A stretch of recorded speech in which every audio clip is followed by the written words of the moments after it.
A treatment is an active thing. When one gives a treatment, he is not sitting around hoping that something may happen.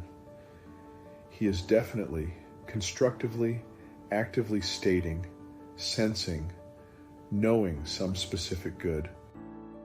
This is in accord with the principle which we seek to demonstrate. If we give treatments without a definite motive in mind, the most we can accomplish will be to promote a salutary atmosphere.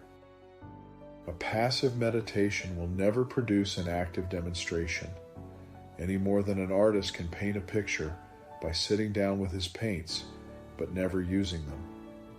The mind must conceive before the creative energy can produce. We must supply the avenue through which it can work. It is ready and willing. It is its nature to spring into being through our thought and action. In an iron foundry, the pig iron is thrown into a great furnace and melted. That which was solid becomes liquid and is then poured into molds which are fashioned in different shapes. The iron itself neither knows nor cares what particular form it takes. It is formless, ready to take any form supplied.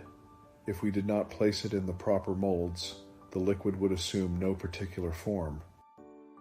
This is the way it is in dealing with the subtle energy of spirit, but the molds are made in our own subjective minds, through conscious and specific thought, purpose, and direction.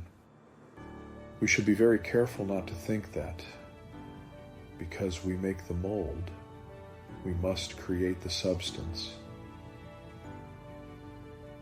It already exists.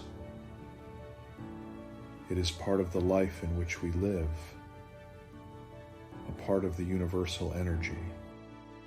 Definite molds or concepts decide the shape which is to be created from the general liquid.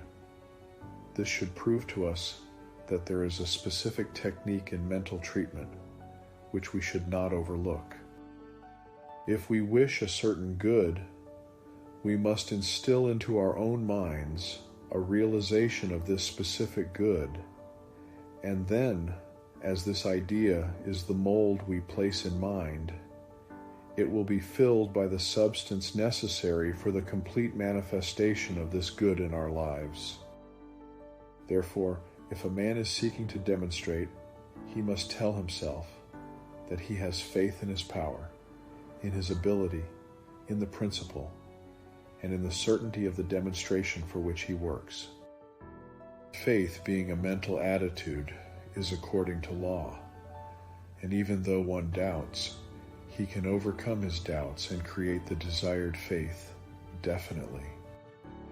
If this were not so, only those who by nature have faith in God could ever hope to understand the principle of the science of mind and spirit, which is subject to certain definite, immutable, and impersonal laws.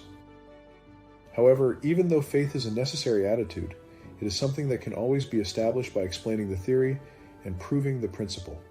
Ernest Holmes, The Science of Mind, the definitive edition, pages pp. 47-48, treatment, active not passive, read by Rich Jarvis RSCP of prayersradio.com,